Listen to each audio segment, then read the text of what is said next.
Hello everyone. कैसे हैं आप लोग? उम्मीद करता हूं कि आप लोग बहुत ही अच्छे होंगे, स्वस्थ होंगे और अपनी परीक्षा की तैयारी में मन से लगे होंगे। दोस्तों, हमारा ये जो लुसेंट के ज्योग्राफी का हम जो लेक्चर स्टार्ट किए हैं, इसमें हम लेक्चर 1 और लेक्चर 2 बता चुके हैं आपको। इसमें हम क्या क्या कवर किए हैं, हमने इसमें ब्रह्मांड के बारे में बताया है और सौरमंडल में जो जो ग्रह हैं उनके बारे में क्या क्या खासियत चीज़ें हैं वो बताया है, और हमने धूमकेतु और उल्का के बारे में भी कवर किया है। धूमकेतु और उल्का। अब इसके बाद हम शुरू कर रहे हैं lecture number third. Lecture number third, इसमें हम आपको क्या बताएंगे लेक्चर नंबर थर्ड में, वो आप यहाँ पे शॉर्ट रूप में जान लीजिए। देखिए, इसमें हम आपको बताएंगे पृथ्वी और उसका सौलिक संबंध के बारे में बताएंगे, और ये जो यहाँ पे लिखा हुआ है, ठीक है, ये जानेंगे इसमें। और साथ ही साथ हम ये जानेंगे कि देशांतर क्या होता है, अक्षांश क्या होता है। हम मतलब इसको बहुत डिटेल से नहीं जानेंगे, बस हम इसमें जो हमारा एग्जाम के पॉइंट ऑफ व्यू से क्या इंपॉर्टेंट है, क्या क्वेश्चन आता है, हम उस पर हमारा ज़्यादा फोकस होगा कि हमारा कैसे मतलब इस टॉपिक से अगर कोई क्वेश्चन आता है तो हमसे ना छूटे। बहुत डिटेल में, बहुत डीप में जाकर हमें नहीं पढ़ना है, क्योंकि हमें ये जो हम लुसेंट पढ़ रहे हैं ये हम वनडे एग्जाम को ध्यान में रखते हुए पढ़ रहे हैं, जो कि वनडे एग्जाम में सीधे डायरेक्ट क्वेश्चन आता है, उसमें बहुत डीप नहीं जाता है। तो वो हम पढ़ेंगे। उसके बाद हम पढ़ेंगे सूर्य ग्रहण और चंद्र ग्रहण के बारे में, और लास्ट में हम पढ़ेंगे जो हमारा अंतर्राष्ट्रीय तिथि रेखा होता है और एक मानक समय होता है। तो इसके बारे में हम डिटेल से अध्ययन करेंगे, किसमें, इस लेक्चर नंबर थर्ड में। तो चलिए बिना किसी देरी किए इस वीडियो की हम शुरुआत करते हैं। देखिए, पहला क्या है, प्रकाश चक्र, यानी कि सर्कल ऑफ इल्यूमिनेशन। इल्यूमिनेशन वैसी काल्पनिक रेखा जो पृथ्वी के प्रकाशित और अप्रकाशित भाग को बांटती है। तो ये हमारे एग्जाम के लिए कोई इंपॉर्टेंट लाइन नहीं है। आगे चलिए, पृथ्वी की गतियाँ। पृथ्वी की दो गतियाँ हैं। पृथ्वी की दो गतियाँ हैं। दो गतियाँ हैं। पहला क्या है, घूर्णन, यानी कि रोटेशन या दैनिक गति। पृथ्वी सदैव अपने अक्ष पर पश्चिम से पूर्व घूमती रहती है, जिसे पृथ्वी पर घूर्णन या परिभ्रमण कहते हैं। इसके कारण दिन व रात होते हैं, अतः इस गति को दैनिक गति भी कहते हैं। तो ये क्या कह रहा है, इसका कहना यह है कि पृथ्वी सदैव अपने अक्ष पर पश्चिम से पूर्व घूमती है। जैसे ये पृथ्वी है, इसका ये अक्ष है, बीच में झुका हुआ। अभी आगे बढ़ा जाएगा, ये शायद 23 डिग्री पृथ्वी थोड़ी सी झुकी हुई है। तो ये इसका जो अक्ष हो गया, इस पे ये घूमती है, तो पश्चिम से पूर्व बता रहा है। यानी कि ये आपका पूरब हो गया, ये आपका पश्चिम हो गया, ऊपर उत्तर हो गया, ये नीचे दक्षिण। पूरब, पश्चिम, उत्तर, दक्षिण। तो ये क्या बता रहा है, पश्चिम से पूर्व घूमती है। यानी कि जो हमारी पृथ्वी घूमती है वो ये ऐसे घूमती है। ये मतलब यहाँ से ऐसे घूमती है। कैसे घूमती है, यहाँ पे मैं बता रहा हूँ आपको। ये हो गया पृथ्वी, ऐसे घूमती है पृथ्वी, तो इसलिए ये पश्चिम से पूर्व ओर जाती है। तो इसको हम लोग इंग्लिश में क्या बोलते हैं, एंटी क्लॉक। और वही अगर पूरब से पश्चिम ऐसे घूमती तो उसको बोलते हैं हम लोग क्लॉकवाइज।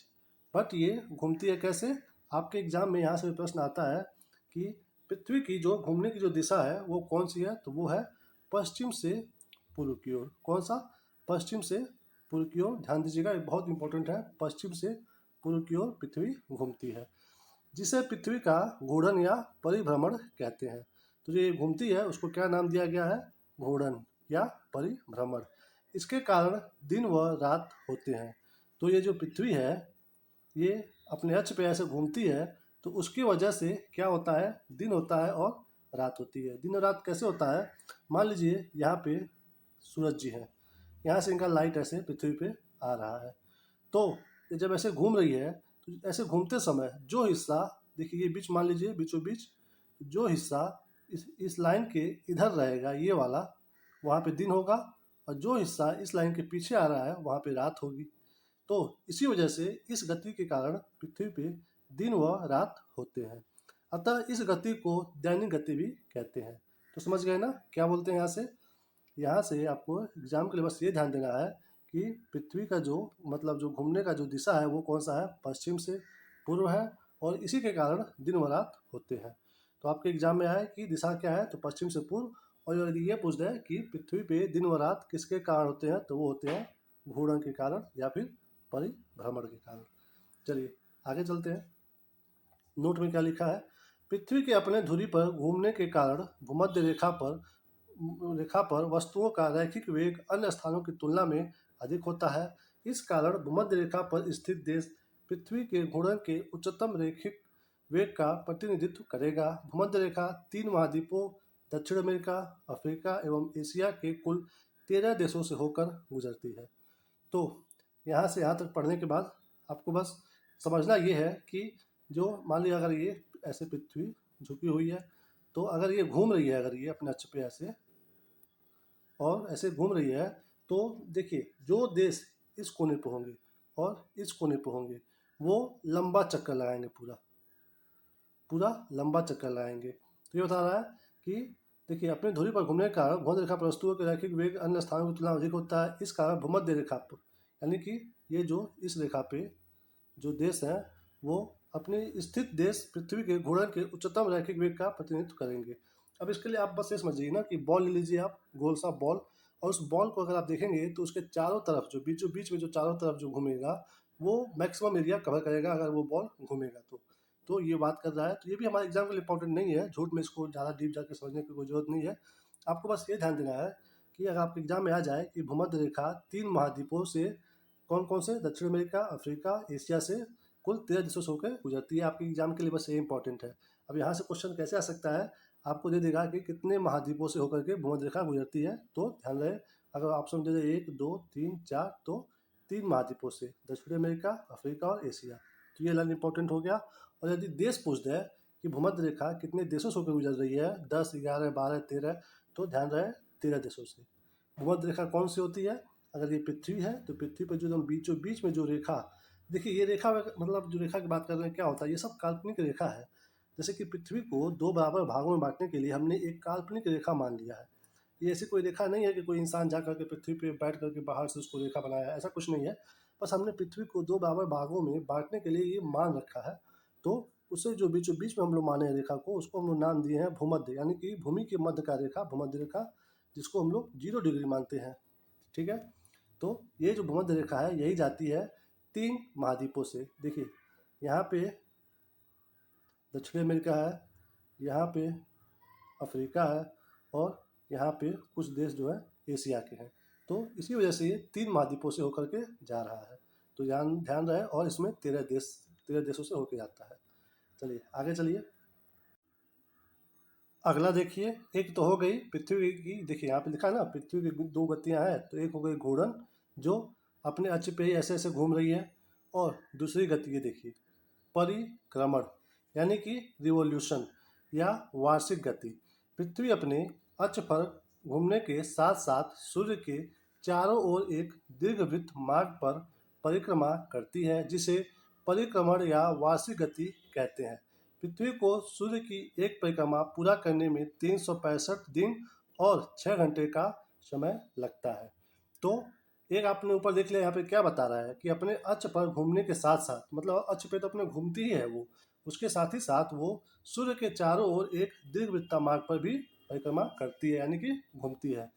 तो ये देखिए जैसे ये रहा दीर्घवृत्ता, ये दीर्घवृत्तीय मार्ग, इसको ऐसे मार्ग हो गया। बीच में यहाँ पे आपके सन हो गए, या फिर कहीं भी आप इसको सेंटर में मत मानिए, ये देखिए ऐसे यहाँ पे मान लीजिए सन हो गए यहाँ पे, और पृथ्वी है यहाँ पे जो इसी मार्ग पे ऐसे ऐसे सूर्य के चारों तरफ घूम रही है। तो जो ये घूमती है इस मार्ग पे, इसको बोलते हैं परिक्रमण, रिवॉल्यूशन या वार्षिक गति। और एक से मतलब इस मार्ग पे घूम रही है तो ये परिक्रमा हो गया, और जहाँ पे वो है वहीं पे वो गोल गोल घूम रही है जहाँ पे है, तो उसको हम लोग क्या बोले हैं, ऊपर हम लोग पढ़े हैं, उसको बोलते हैं हम लोग परिभ्रमण। परिभ्रमण ये है, और जो इस लाइन पे घूम रही है वो है परिक्रमण। यहाँ पे परिभ्रमण, इस लाइन पे चलना, मतलब एक ही जगह पे गोल गोल घूमना, वो हो गया परिभ्रमण। और घूमते घूमते आगे भी बढ़ना, उसको बोलते हैं परिक्रमण। तो ये दोनों अंतर आप समझ गए ना। आगे चलिए, पृथ्वी अपने अक्ष पर घूमती है, ये कौन से मार्ग पे, दीर्घवृत्तीय मार्ग पे। तो आपके एग्जाम में क्वेश्चन आता है कि पृथ्वी जो है वो किस मार्ग पे घूमती है, तो गोल, अंडाकार, दीर्घवृत्तीय मार्ग, और कोई भी और अगर शेप दे दे तो ध्यान दीजिएगा दीर्घवृत्तीय मार्ग पर घूमती है। तो ये क्वेश्चन यहाँ से ऐसे आता है। तो और एक चीज़ और देखिए, पृथ्वी को सूर्य की परिक्रमा पूरा करने में 365 दिन 6 घंटे का समय लगता है। और यहाँ पे क्या लिखा है, वार्षिक गति। तो जब ये अपने यहाँ पे अक्ष पे जब गोल गोल घूमती है तो अभी हमने ऊपर पढ़ा है कि दिन व रात होता है। जो यहाँ पे सनलाइट जहाँ पड़ेगा वहाँ दिन, जहाँ नहीं पड़ रहा है वहाँ पे रात। अभी ये हम लोग पढ़े हैं, ये यहाँ पे अक्ष पे घूमने से दिन व रात। और जब ये इस लाइन पे घूमती है तो पृथ्वी पे मौसम परिवर्तन होता है। यानी कि अगर पृथ्वी सूर्य के एकदम पास में है तो कौन सा मौसम रहेगा, गर्मी का मौसम। वहीं जब सूर्य के मतलब पास से घूमते घूमते पृथ्वी एकदम सूर्य से दूर, यानी कि ये सूर्य से इसकी मैक्सिमम दूरी है, क्योंकि इससे दूर नहीं जा पा रहा है। इसके बाद फिर यहाँ आ जाएगा तो फिर पास आ रहा है और पास आ रहा है, यहाँ आया तो और पास आ गया, यहाँ आया तो और पास में आ गया। तो इस हिसाब से ये जो दूरी है ये सबसे मैक्सिमम दूरी है ये। तो यहाँ पे जब आता है पृथ्वी तो उस समय पृथ्वी पे ठंडी का मौसम रहता है, यानी कि शीत ऋतु होता है। तो जब ये यानी कि जब परिक्रमा करता है पृथ्वी तो पृथ्वी पे मौसम परिवर्तन होता है, और जब अपने अक्ष पे गोल गोल घूमता है तो दिन और रात होती है। जहाँ पे लाइट पड़ा दिन, जहाँ लाइट नहीं पड़ रहा वहाँ रात। और गोल गोल घूम रहा है तो उससे क्या हो रहा है, मौसम परिवर्तन। यहाँ पे गर्मी है, यहाँ पे गर्मी है, यहाँ पे आ गया तो ठंडी शुरू, यहाँ आ गया तो और ठंडी, यहाँ आ गया तो एकदम ठंडी आ गई। फिर यहाँ आया तो फिर अब गर्मी आना शुरू, फिर गर्मी आना शुरू, और गर्मी, एकदम गर्मी। तो समझ में आ गया ना, परिभ्रमण से दिन व रात, परिक्रमण से मौसम परिवर्तन। तो एग्जाम में अगर याद आ जाए तो आप इसको ध्यान दीजिएगा, कौन सा होना चाहिए, दिन और रात के लिए परिभ्रमण, मौसम के लिए परिक्रमण। चलिए, और ये जो परिक्रमा पूरा करता है, जैसे कि अभी मैंने ये बताया सन है, ऐसे पृथ्वी घूम रही है यहाँ से मतलब ऐसे घूम के आ रही है। तो एक चक्कर लगाने में इसको लगता है 365 दिन, यानी कि एक साल, इसी को हम लोग बोलते हैं 365 दिन। आगे चलिए, अब यहाँ से और कुछ नहीं है इंपॉर्टेंट। आगे देखिए, नक्षत्र दिवस यानी कि सिड्रल डे। तो इसमें क्या है ये देखिए, एक मध्य रेखा के ऊपर किसी निश्चित नक्षत्र के उत्तरोत्तर 2 बार गुजरने के बीच की अवधि को नक्षत्र दिवस कहते हैं। यह 23 घंटे व 56 मिनट की अवधि का होता है। ये हमारे एग्जाम के लिए इंपॉर्टेंट नहीं है, ये एग्जाम में नहीं आता। ये देखिए, सौर दिवस, सोलर डे। जब सूर्य को गतिहीन मानकर पृथ्वी द्वारा उसके परिक्रमण की गणना दिवसों के रूप में की जाती है तब सौर दिवस ज्ञात होता है। इसकी अवधि पूरे 24 घंटे होती है। ये भी हमारे एग्जाम में किसी भी तरह से क्वेश्चन बन के नहीं आता है। आगे चलिए, नोट। अपने परिक्रमा पथ पर पृथ्वी सूर्य के चारों ओर 29.8 किलोमीटर पर सेकेंड के वेग से चक्कर लगाती है। ये हमारे एग्जाम के लिए मोस्ट इम्पोर्टेंट लाइन है। तो जब ये सूर्य के चारों तरफ पृथ्वी घूम रही है तो जब यहाँ से यहाँ जा रही है, फिर यहाँ से यहाँ जा रही है, फिर यहाँ जा रही है, तो उसका कोई स्पीड हुआ ना कि वो किसी स्पीड से चल रही है। तो स्पीड यही है, 29.8 किलोमीटर पर सेकेंड। ये स्पीड से चलते चलते पृथ्वी पहुंचती है वापस अपने इसी स्थान पे पूरा घूमते घूमते 365 दिन में। 365 दिन लग जाता है इस स्पीड से चलने में, ये पूरा एक परिक्रमा करने में। तो ध्यान रहे कौन सा ये स्पीड है, 29.8 किलोमीटर पर सेकेंड। तो ऑप्शन में ये दिखे तो यही टिक करिएगा। पृथ्वी सूर्य के चारों ओर चक्कर लगाती है किस वेग से, 29.8 किलोमीटर पर सेकेंड। आगे चलिए, ये देखिए, फिर यहाँ पे ये दोनों उपसौर और अपसौर, ये भी आपके एग्जाम के लिए मोस्ट इंपॉर्टेंट है, बट इसमें से क्या इंपॉर्टेंट है वो आपको हम बताते हैं। उपसौर, ठीक है, पृथ्वी सूर्य की परिक्रमा दीर्घवृत्तीय कक्षा में करती है, जिसके एक फोकस पर सूर्य होता है। जब पृथ्वी सूर्य के अत्यधिक पास होती है, जब पृथ्वी सूर्य के अत्यधिक पास होती है तो उसे उपसौर कहते हैं। ऐसी स्थिति 3 जनवरी को होती है, यानी 3 जनवरी को पृथ्वी सूर्य के सबसे निकट होती है। ऐसी स्थिति में पृथ्वी और सूर्य के बीच की दूरी 14.70 करोड़ किलोमीटर है। तो यहाँ से हमें क्या नोटिस करना है एग्जाम के लिए, आपके एग्जाम में सीधे सीधे बस यही क्वेश्चन आता है कि उपसौर किस तिथि को होता है, उपसौर किस तिथि को होता है। तो आपको क्या ध्यान देना है, वो होता है 3 जनवरी को। और ये उपसौर मतलब होता क्या है, उपसौर तब होता है जब पृथ्वी सूर्य के सबसे निकट होती है। अभी हमने ऐसे बताया ना, यहाँ पे सूर्य है, पृथ्वी गोल गोल घूम रही है, तो अगर यहाँ पे है तो सबसे निकट में है। तो ये देखिए, सबसे निकट में है, यहाँ पे है, तो ये स्थिति कब होती है, ये होती है 3 जनवरी को, सबसे सबसे निकट होती है। ओके, आगे देखिए, ये हो गया 3 जनवरी, और इस स्थिति को क्या बोलते हैं, उपसौर। सबसे पास में है 3 जनवरी को, उसको बोल रहे हैं हम लोग उपसौर। वही जब नीचे पढ़िए क्या लिखा है अपसौर के बारे में। अपसौर के बारे में लिखा है जब पृथ्वी देखिए अब यहाँ पे वो ढक जा रहा है। जब पृथ्वी अधिकतम दूरी पर होती है, यहाँ पे जब पृथ्वी अधिकतम दूरी पर होती है तो उसे अपसौर कहते हैं। ऐसी स्थिति 4 जुलाई को होती है। ऐसी स्थिति में पृथ्वी और सूर्य के बीच की दूरी 15.21 करोड़ किलोमीटर होती है। यानी कि ये क्या कह रहा है कि यहाँ पे देखिए, यहाँ पे जब हम लोग पास में हैं तो 3 जनवरी को है और उपसौर कहला रहे हैं। और जब सबसे दूरी पे होंगे, अधिकतम दूरी भी हमने बताया ना अभी ऊपर, यहाँ पे अधिकतम दूरी है, तो जब यहाँ पे रहेगा पृथ्वी तो उसको हम बोलेंगे अपसौर। पास में है तो उपसौर, दूर है तो अपसौर। और ये कब डेट कौन से डेट को होता है? ये होता है 4 जुलाई को। 3 जुलाई को एकदम पास में, 4 जुलाई को दूर अपसौर। इसको आपको बस मतलब एग्जाम में आपको बस यही आता है कि उपसौर किस तिथि को होता है, या फिर ये पूछ देगा अपसौर किस तिथि को होता है। तो इसका जानने का बस एक याद करने का तरीका यही है कि अगर उपसौर पूछ दे, उपसौर, उपसौर, देखिए ऊ में अगर ये प सौर आप हटा दे रहे हो, उपसौर में क्या दिख रहा है? 3 दिख रहा है ना, तो 3 से 3 यहाँ पे देखिए, मैं आपको यहाँ पे दिखाता हूँ, छोड़िए अब। ये उपसौर में ऊ है ना 3, अगर ये आप ये सौ हटा दीजिए तो क्या बचा? 3 बचा ना, यहाँ पे भी 3 है, तो 3 और 3। तो याद रहे जब भी उपसौर पूछे तो 3 जनवरी, और अपसौर जब आप 3 जनवरी जान जाओगे तो अपसौर मतलब जाहिर सी बात है 4 हो जाएगा ये। तो इससे आप ऐसे ट्रिक से याद कर सकते हो। और उपसौर आप ऐसे भी याद रख सकते हो, सूर्य है, पृथ्वी यहाँ पे उपसौर हो रहा है या अपसौर हो रहा है, तो दूर दूर को अपसौर बोलते हैं। दूर क्यों? 4 जुलाई, और ये है 3 जनवरी। जब जनवरी का महीना आता है, न्यू ईयर, तो ये मान लीजिए स्कूल है ये, तो बच्चे भाग के स्कूल जाते हैं, पास में पड़ता है तो पास में है ना पसंद करते हैं और भाग करके जाते हैं 3 जनवरी को, क्योंकि पास में स्कूल है, चलो 3 जनवरी मनाना है, मज़ा आएगा। वहीं जब 4 जुलाई आता है, यानी कि जुलाई में जब नया नया स्कूल खुलता है तो बच्चे दूर भागते हैं कि यार स्कूल खुलने वाला है, स्कूल जाने का मन नहीं कर रहा है, तो स्कूल से दूर भागते हैं। तो आप ऐसे भी इसको समझ सकते हो और याद कर सकते हो। और ये जो डेट वाला है उपसौर से ऊ 3 और 3, ये मैच करके आप एग्जाम में टिक सही लगा सकते हो। अब आगे चलते हैं, आगे क्या है? एप्साइड रेखा। उपसौरिक एवं अपसौरिक को मिलाने वाली काल्पनिक रेखा सूर्य के केंद्र से गुजरती है, इसे एप्साइड रेखा कहते हैं। ये हमारे एग्जाम में नहीं आता है। आगे चलते हैं, ये देखिए अक्षांश, यानी कि लैटिट्यूड। अक्षांश विषुवत वृत्त से उत्तर या दक्षिण दिशा में स्थित किसी स्थान को कोणीय स्थान की कोणीय दूरी को अक्षांश कहते हैं। यह कोण पृथ्वी के केंद्र पर बनता है। इसे विषुवत वृत्त से दोनों ओर अंशों में मापा जाता है।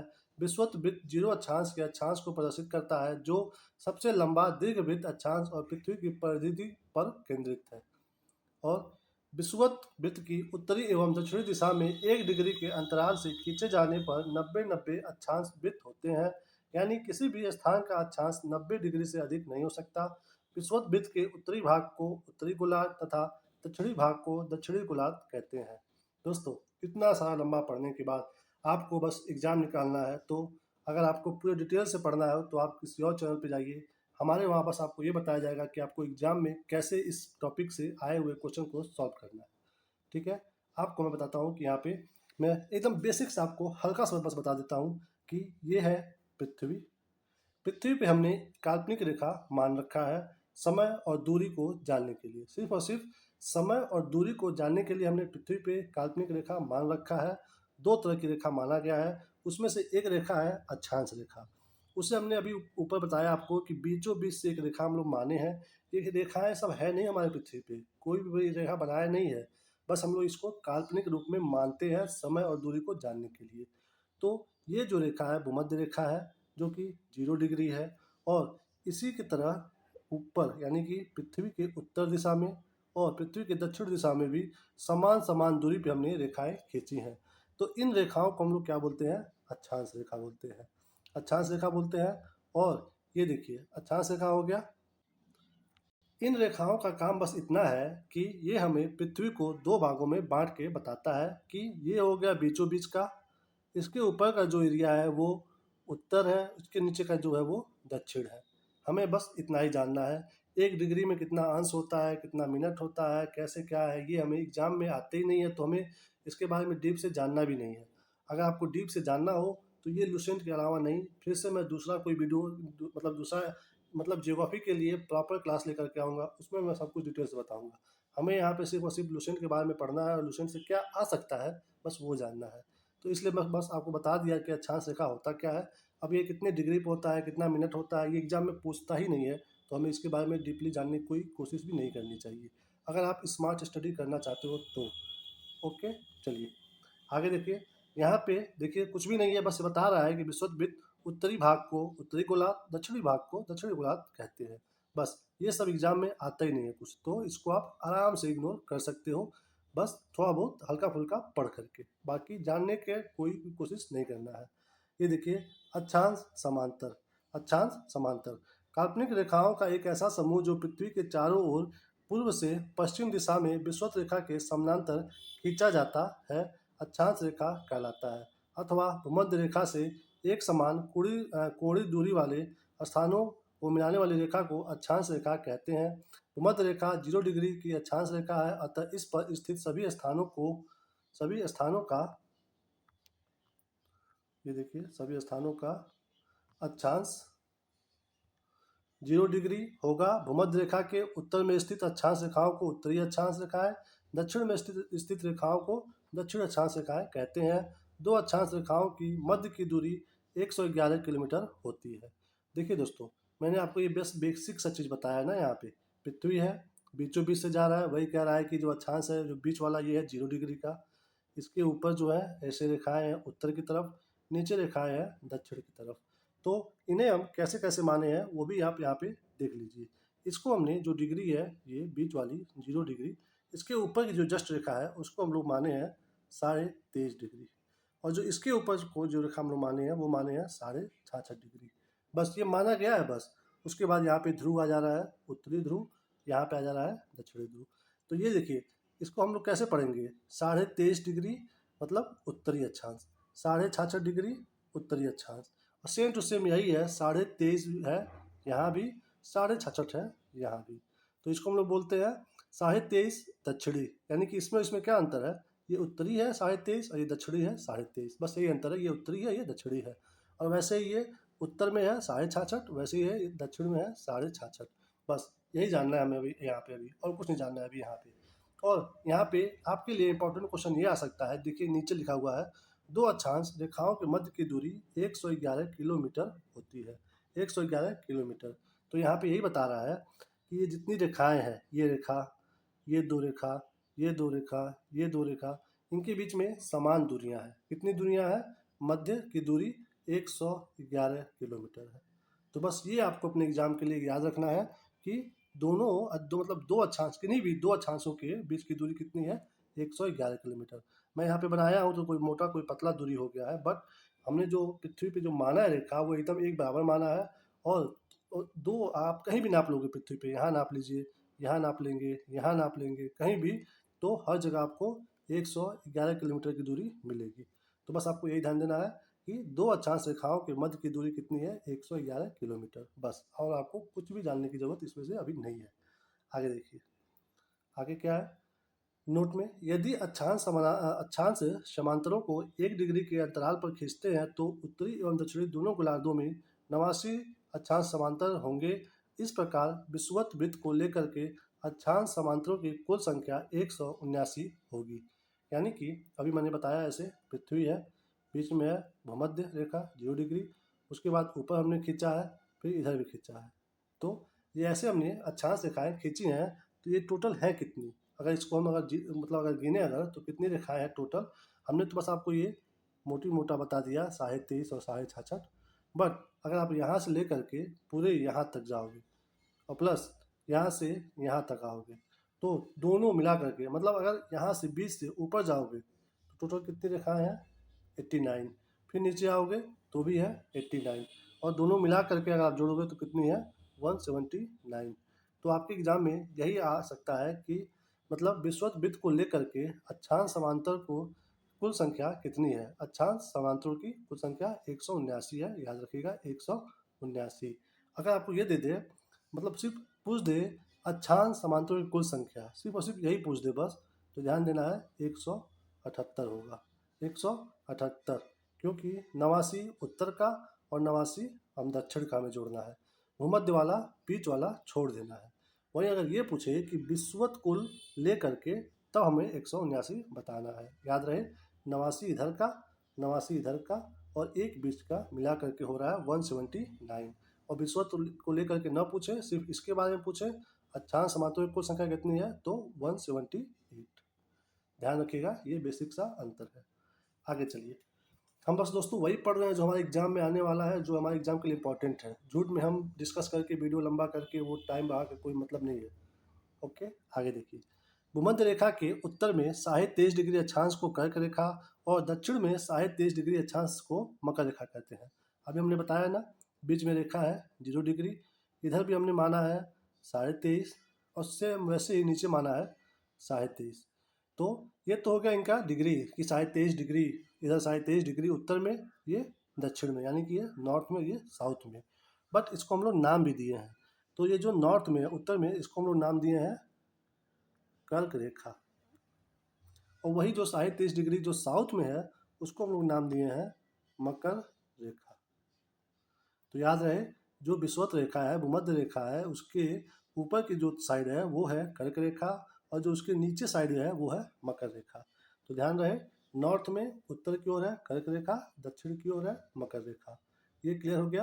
आगे चलिए, ये देखिए कर्क रेखा, यानी कि वही जो उत्तर जो है हमारे, कर्क रेखा निम्न देशों से होकर गुजरती है। कौन कौन से?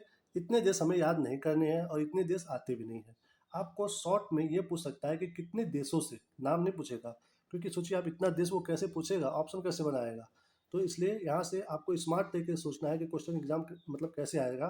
तो आप यहाँ पे एक बार बस गिन लीजिए, 1 2 3 4 5 6 7 8 9 10 11 12 13 14 15 16 17, यानी कि टोटल 17 देश से ये कर्क रेखा गुजरती है। तो आपके एग्जामिनर क्वेश्चन यहाँ से अगर बनाएंगे तो यही बनाएंगे कि कर्क रेखा कितने देशों से होकर गुजरती है। आप मतलब बुक में ये पढ़ लोगे, आप जोड़ोगे नहीं कि कितने देश हैं, वहीं आपकी गलती हो जाएगी। तो आपको ये गिनना है कितने देश हैं, 17, यहाँ पे अपने बुक पे 17 लिख लेना है। और आपके एग्जामिनर क्वेश्चन ऐसे ही बनाएगा कि कर्क रेखा कितने देशों से गुजरती है, 12, 15, 18, 20। तो ध्यान देना है, ऑप्शन में 17 होगा, तो वही सही है, 17 देशों से। और यहाँ पे तो ये तो विश्व का बात कर दिया। अगर आपके भारत के बारे में पूछ दे कि कर्क रेखा कितने राज्यों से होकर गुजर रही है, वो यहाँ पर अभी दिया नहीं हुआ है, बट मैं आपको एक्स्ट्रा बता दे रहा हूँ। तो ये जो हमारा भारत है, देखिए यहाँ पे लिखा है ना भारत, यानी कि कर्क रेखा भारत से भी होकर गुजर रही है। तो भारत में जो गुजरती है वो इसी एंगल से होकर के गुजरती है, बीचों बीच से, भारत के बीचों बीच से कर्क रेखा जाती है। क्यों? क्योंकि आप पृथ्वी पे आप देखोगे, ये पृथ्वी है, यहाँ से कर्क रेखा जा रही है और यहाँ पे ये दक्षिणी अमेरिका है और यहाँ पे अफ्रीका है और यहाँ पे अपना प्यारा भारत है। तो अभी तो थोड़ा नीचे बन गया, ये यहाँ पे भारत ऐसे है। तो भारत के बीचों बीच से कर्क रेखा जा रही है। यहाँ पे एग्जैक्ट नहीं बन पाया है, बट आप यहाँ पे देखिए कि ऐसे भारत से कर्क रेखा गुजर रही है और यहाँ पे हमारा जो नॉर्थ ईस्ट का राज्य है उधर से भी होकर के जा रहा है। तो आपके एग्जाम में आ सकता है कि ये भी, कि ये तो अगर विश्व के पूछ दें तो विश्व में कितने देशों से जा रहा है, ये जा रहा है 17 देशों से। और अगर हमारे भारत राज्य में पूछ दे कि कितने राज्यों से होकर जा रहा है, तो भारत में जा रहा है वो 8 राज्यों से होकर गुजर रहा है। तो 8 राज्यों से भारत में जा रहा है। बट भारत में सिर्फ और सिर्फ 8 राज्य हैं, तो वहाँ पे आपको ऑप्शन दे सकता है कि इनमें से किस राज्य में वो होकर नहीं गुजरता है। तो यहाँ पे आपको पता होना चाहिए कि भारत के कौन कौन से राज्यों से होकर गुजरता है। तो यहाँ पे ये देखिए, यहाँ पे स्टार्टिंग में जब इंटर करता है तो यहाँ पे गुजरात में जाता है। उसके बाद जब इंटर करता है तो थोड़ा सा हिस्सा राजस्थान में जाता है। उसके बाद पूरा लंबा चौड़ा मध्य प्रदेश से होकर के गुजरता है।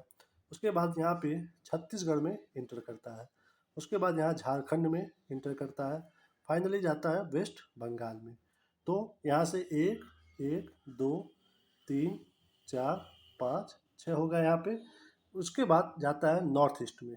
नॉर्थ ईस्ट में आप यहाँ पे ध्यान देंगे, यहाँ पे लटका हुआ जैसा एक देश मतलब एक राज्य है अपने भारत का, वो है त्रिपुरा। कौन सा है? त्रिपुरा। तो 7वां नंबर राज्य वो है जहाँ से वो जाता है और फाइनली वो हमारे देश के मिजोरम राज्य से होते हुए बाहर निकल जाता है। तो टोटल कितने राज्य हो गए? 1, 2, 3, 4, 5, 6, 7, 8।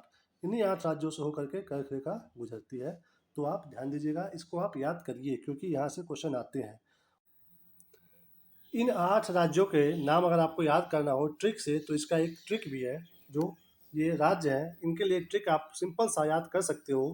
पहला है गमछा। गमछा झार, कहाँ पे? मित्र पर। गमछा झार मित्र पर। ग से आपको क्या हो जाएगा? गुजरात हो जाएगा। म से क्या हो जाएगा? आपका मध्य प्रदेश हो जाएगा। छा से हो जाएगा छत्तीसगढ़ हो जाएगा। झा से हो जाएगा झारखंड हो जाएगा। और र से हो जाएगा आपका ये राजस्थान। मी से क्या हो जाएगा? मी से ये मध्य प्रदेश हो गया। मी से हो जाएगा मिजोरम। और त्र से हो जाएगा त्रिपुरा। और प से क्या हो जाएगा? पश्चिम बंगाल। क्या क्या हो गया? गुजरात हो गया, मध्य प्रदेश, ये हो गया छत्तीसगढ़। अब तो कुछ बचा ही नहीं है। गुजरात, राजस्थान, मध्य प्रदेश हो गया, छत्तीसगढ़, झारखंड, वेस्ट बंगाल, त्रिपुरा और मिजोरम। तो ये आप ऐसे ही छोड़ सकते हो। गमछा झार मित्र पर। ग से गुजरात, म से मध्य प्रदेश, झा से छा से छत्तीसगढ़, झा से झारखंड, र से राजस्थान, मी से मिजोरम, त्र से त्रिपुरा और प से पश्चिम बंगाल। तो गमछा झार मित्र पर।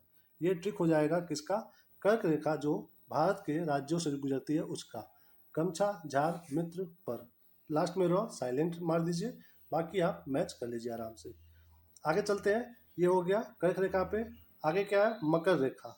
मकर रेखा, मकर रेखा कौन सा है? ये पृथ्वी है। ये बीच में भूमध्य रेखा है।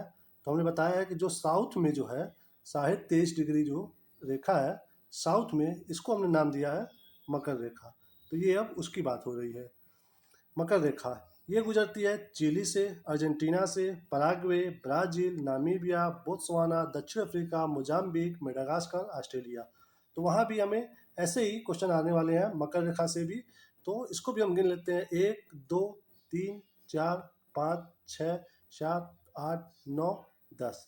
यानी कि मकर रेखा जो हमारा है ये, इसके लिए हमें बस एक ही चीज़ याद रखना है कि ये 10 देशों से होकर के गुजरता है। ये भारत से होकर के नहीं जाता है, तो हमें इसके भारत के बारे में कुछ भी याद करना नहीं है। बस ये ध्यान देना है मकर रेखा के बारे में सिर्फ और सिर्फ ये इन्हीं 10 देशों से जाता है। तो टोटल कितने आ जाएंगे? 10। चलिए, तो ऊपर हो गया कर्क रेखा 17 देशों से, मकर रेखा 10 देशों से। आपको बस यहाँ से यही याद रखना है। 10 और 17 देशों के नाम आपको रटने याद करने की जरूरत बिल्कुल भी नहीं है, बिल्कुल भी नहीं। आगे चलिए। ये देखिए विषुवत रेखा, जिसे हम भूमध्य रेखा बोल रहे हैं, 0 डिग्री जो बीचों बीच में है, निम्न देशों से होकर गुजरती है: Ecuador, Colombia, Brazil, Gabon, Congo गणराज्य, लोकतांत्रिक कांगो गणराज्य, Uganda, Kenya, Somalia, Maldives, Indonesia, Kiribati एवं सामोतोमो और प्रिंसिपे। यानी कि यहाँ भी आपने देखा होगा, नोटिस किया होगा कि यहाँ भी भारत नहीं है। यानी कि भूमध्य रेखा भी भारत से होकर के नहीं जाती है। तो जो हमारे पृथ्वी पे ये 3 मेन रेखा है, भूमध्य रेखा, कर्क रेखा, मकर रेखा। इसमें से सिर्फ और सिर्फ एक रेखा भारत से होकर के जाती है जो कि है कर्क रेखा। तो बस आपको यही याद रखना है। यहाँ पे 17 ये हो गया। यहाँ पे हमने अभी देखा था ये मकर रेखा 10। अब हम इसको देख लेते हैं भूमध्य रेखा कितने देशों से होकर जा रहा है। चलिए यहाँ पे देखते हैं। 1, 2, 3, 4, 5, 6, 7, 8, 9, 10, 11, 12, 13, 14। नहीं, 1, 2, 3, 4, 5, 6, 7, 8, 9, 10, 11, 12 और 13। यानी कि ये कि हमने इंडोनेशिया और मतलब एक ही में मतलब इसको नहीं पढ़ा था। तो यहाँ पे सिंपल सा देख लीजिए आप।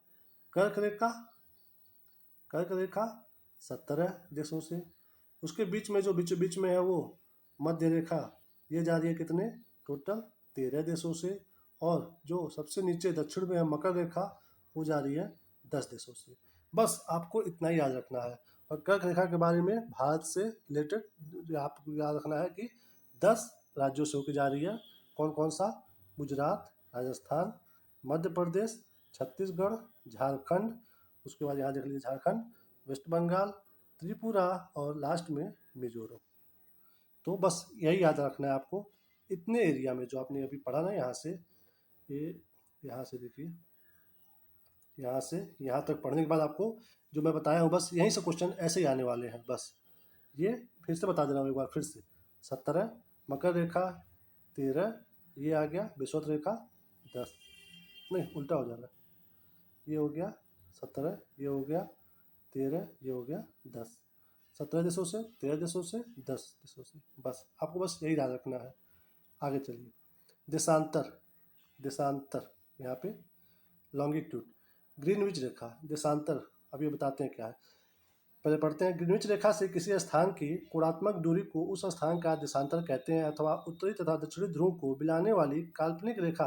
देखिए आप बार बार देख रहे होंगे हर जगह काल्पनिक काल्पनिक, यानी कि ये काल्पनिक रेखा है बस, इसलिए हम इसके बारे में अपने एग्जाम के लिए बहुत ज़्यादा नहीं पढ़ेंगे, क्योंकि यहाँ से हमारे ज़्यादा क्वेश्चन आते भी नहीं है।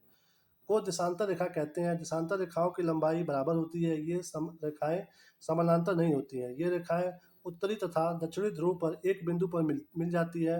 ध्रुवों से विषुवत रेखा की ओर बढ़ने पर देशांतरों के बीच की दूरी बढ़ती जाती है, तथा विषुवत रेखा पर इनके बीच की दूरी अधिकतम 11.32 किलोमीटर होती है। देशांतर रेखाओं को एक समान होने के कारण इनकी गणना कठिनाई है, मतलब गणना करने में कठिनाई आती है। इसलिए सभी देशों ने सर्वसम्मत से यह निश्चित किया है कि ग्रीनविच जो वेधशाला से गुजरने वाली देशांतर रेखा से गणना शुरू की जानी चाहिए, अतः इसे हम प्रधान मध्य रेखा कहते हैं। इसे देशांतर का मान 0 डिग्री है। इससे हम 80 डिग्री पूर्व तथा 80 डिग्री पश्चिम देशांतर की गणना करते हैं। प्रधान मध्य रेखा की बाईं ओर की रेखाएं पश्चिमी देशांतर तथा दाहिनी ओर की रेखाएं पूर्वी देशांतर कहलाती हैं। ये क्रमशः पश्चिमी गोलार्ध एवं पूर्वी गोलार्ध कहलाते हैं। 180 डिग्री पूर्व तथा 180 डिग्री पश्चिमी देशांतर एक ही रेखा है। गोलाकार होने के कारण पृथ्वी 24 घंटे में 360 डिग्री घूम जाती है, अतः 1 डिग्री देशांतर की दूरी तय करने में पृथ्वी को 4 मिनट का समय लगता है। बस इतना पढ़ा आपने, क्या मिला यहाँ से? कुछ भी नहीं। एग्जाम के लिए कुछ भी नहीं मिला, बट आपको जानना क्या क्या जरूरी है वो देख लीजिए। देशांतर, देशांतर मतलब ये पृथ्वी हो गया।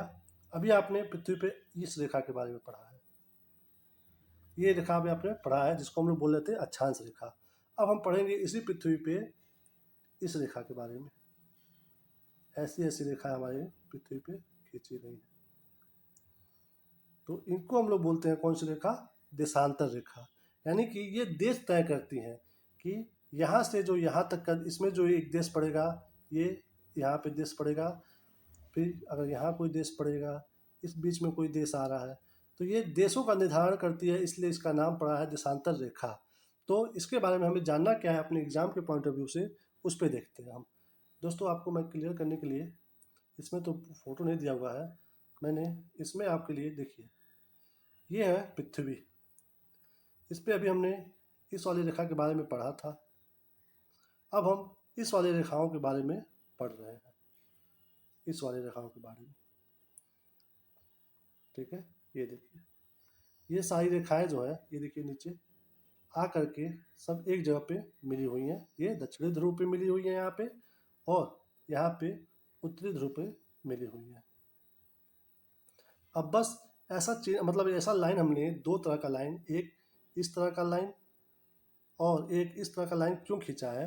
क्योंकि हमें जब हम यहाँ से कहीं भी जाते हैं तो हमें किस दिशा में जाना है, वहाँ पे जाने में समय कितना लगेगा, बस यही जानने के लिए हमने इस काल्पनिक रेखा को पृथ्वी के ऊपर खींच करके माना है। इससे ये होता है कि आप इससे इधर जाएंगे तो आप पूर्व दिशा में जा रहे हैं, इसके इधर जाएंगे आप तो पश्चिम दिशा में जा रहे हैं। आप इधर जा रहे हैं तो आपको कितने घंटे लगेंगे, इधर जा रहे हैं तो कितने घंटे लगेंगे, बस यही जानने के लिए हमने इस काल्पनिक रेखा को पृथ्वी पर खींचा है, और कुछ भी नहीं है इसका मतलब। ठीक है, तो आप ये देख लीजिए, ये दो रेखाओं की बात तभी से हो रही है। आगे चलिए देखते हैं कहाँ गया अपना, ये देखिए। तो यहाँ पे हमें एग्ज़ाम के लिए क्या देखना है, यहाँ पे इतना पढ़ने के बाद हमारे एग्ज़ाम में यहाँ से कुछ भी आता नहीं है। बस ये जो पृथ्वी पे जो ऐसी ऐसी रेखाएं हैं हमारी, बस वो ये बताती हैं, ये देखिए, ये पश्चिमी देशांतर है, पूर्वी देशांतर है। यानी कि इस रेखा के जो इधर रहेगा वो पूर्वी देशांतर, इसके जो इधर रहेगा वो पश्चिमी देशांतर है। बस एग्ज़ाम में कुछ भी यहाँ से आने वाला नहीं है आपको। हाँ, आप बस इतना ही बस जान लीजिए कि 1 डिग्री बराबर 4 मिनट। नहीं भी जानेंगे तो कोई बात नहीं है, बट आप इतना ही बस जान लीजिए 1 डिग्री चलने में लगता है 4 मिनट।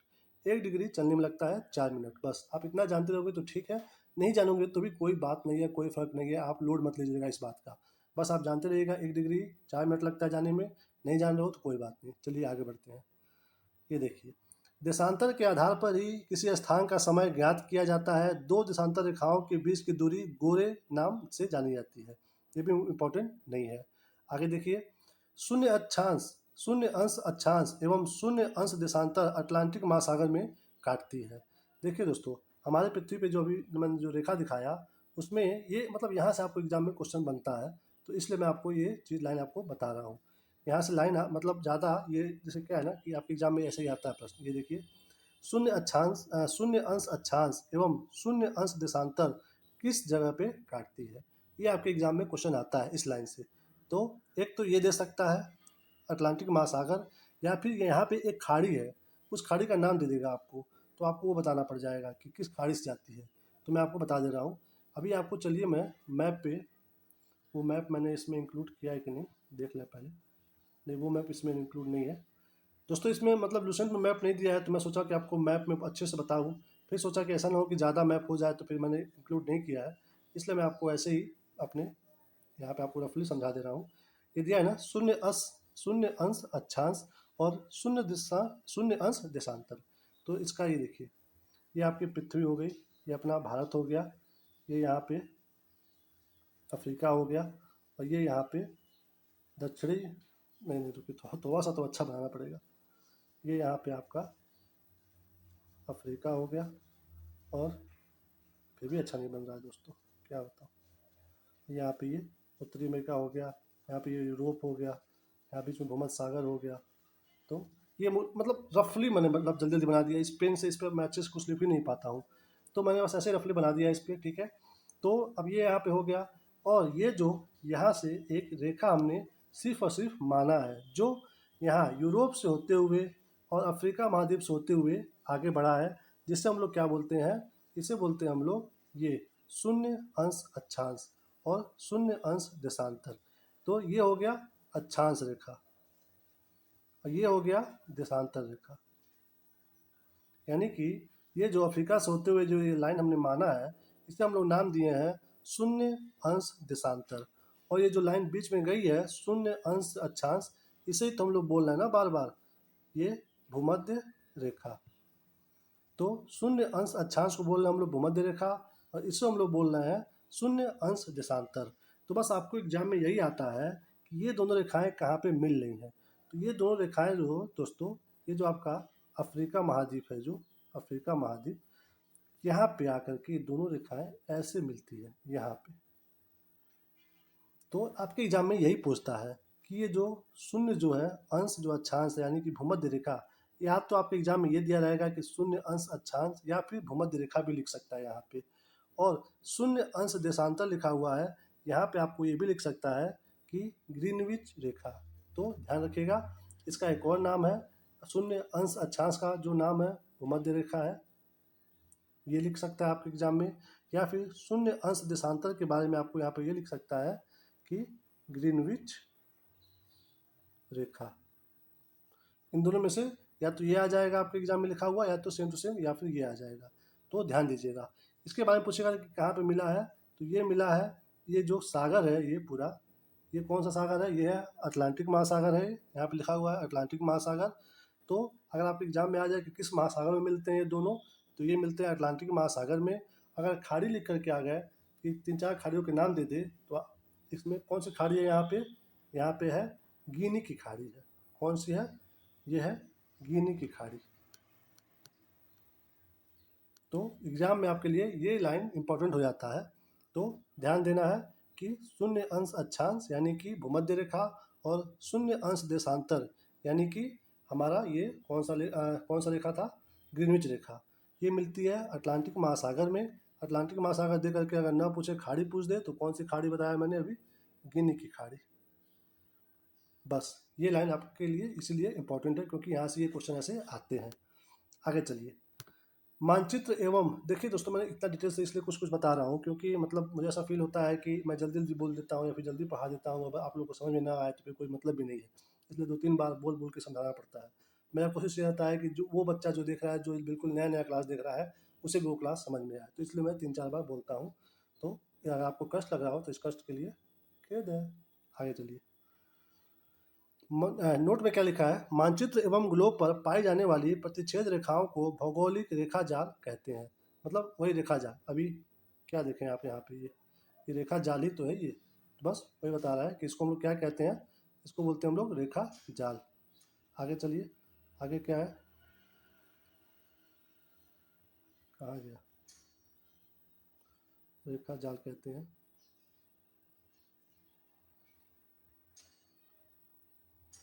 ये देखिए, संक्रांति, और संक्रांति के बारे में क्या है, सूर्य के उत्तरायण और दक्षिणायन की सीमा को संक्रांति कहते हैं। एग्जाम के लिए नो इम्पोर्टेंस। आगे देखिए, कर्क संक्रांति, इसको 21 जून को सूर्य कर्क रेखा पर लंबवत होता है, इसे कर्क संक्रांति या ग्रीष्म अयनांत कहते हैं। इस दिन उत्तरी गोलार्ध में सबसे बड़ा दिन होता है। ये चीज़ आपको समझने वाला चीज़ है, यहाँ से आपके एग्जाम में क्वेश्चन भर भर के आया है, भर भर के आया है, तो इस चीज़ को समझना जरूरी है। देखिए क्या लिखा है, कर्क संक्रांति, यानी कि बात कर रहा है कर्क संक्रांति, यानी कि ये कर्क रेखा की बात कर रहा है। ठीक है, आगे देखिए, 21 जून को सूर्य कर्क रेखा पर लंबवत होता है, यानी कि जो है 21 जून को सूर्य कर्क पे ही होता है, कर्क रेखा पे, तो इसे कर्क संक्रांति या ये कहते हैं। इस दिन उत्तरी गोलार्ध में सबसे बड़ा दिन होता है, इसको आप इससे समझिए, मैंने इसमें इंक्लूड किया हुआ है। ये देखिए यहाँ पे, ये है बीच में सन, ये पृथ्वी ऐसे घूम रही है, पृथ्वी ऐसे घूम रही है। तो इसमें आपको कैसे जानना है, अभी कर्क के बारे में, जो हमें अभी कर्क संक्रांति के बारे में दिया है, क्या लिखा था, 21 जून के बारे में, और बता रहा है कि पूरा मतलब जो है नॉर्थ, मतलब उत्तरी गोलार्ध जो है उसमें सबसे बड़ा दिन होता है। तो देखिए, अगर ये सूर्य यहाँ पे है और पृथ्वी यहाँ पे ऐसे घूम रही है, पृथ्वी ऐसे तिरछा देखिए यहाँ पे है ना, ये अपने अक्ष पे जो शायद 23 डिग्री झुकी हुई है, इसकी वजह से ये तिरछी अपने पथ पे घूम रही है। तो अभी हमने पढ़ा है 21 जून के बारे में, यहाँ पे 21 जून लिखा हुआ है, और ये सन देखिए, सन की लाइट अगर ऐसे पड़ रही होगी तो कहाँ पड़ रही होगी, इस समय पृथ्वी के इस वाले पे, यानी कि अगर पृथ्वी को यहाँ से आधा मान लिया जाए तो उत्तर का जो ये पार्ट है, ये यहाँ पे दिन होगा, और सूरज जो है हमेशा मतलब दिन में यहाँ पे जो दिन होगा बड़ा होगा। तो यही पूछ रहा है, इसमें लिखा हुआ है कर्क संक्रांति में कि 21 जून को सूर्य कर्क रेखा पर लंबवत होता है, इसे कर्क संक्रांति या ग्रीष्म अयनांत कहते हैं। इस दिन उत्तरी गोलार्ध में सबसे बड़ा दिन होता है, तो इसी दिन सबसे बड़ा दिन होता है उत्तरी गोलार्ध में, क्योंकि देखिए घूमते घूमते यहाँ पर आ जाता है, और ये समय होता है 21 जून। तो अगर आपके एग्जाम में ये आए कि कर्क संक्रांति किस दिवस को होता है, कौन से दिवस को, एग्जाम में आपके कई ऑप्शन दिया रहे, तो आपको सही करना है किस पे, 21 जून पे।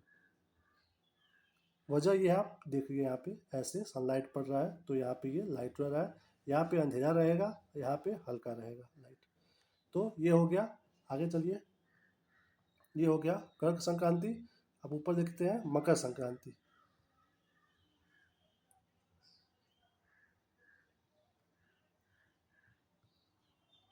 ये हम लोग कर्क देख लिए, अब देखिए मकर संक्रांति।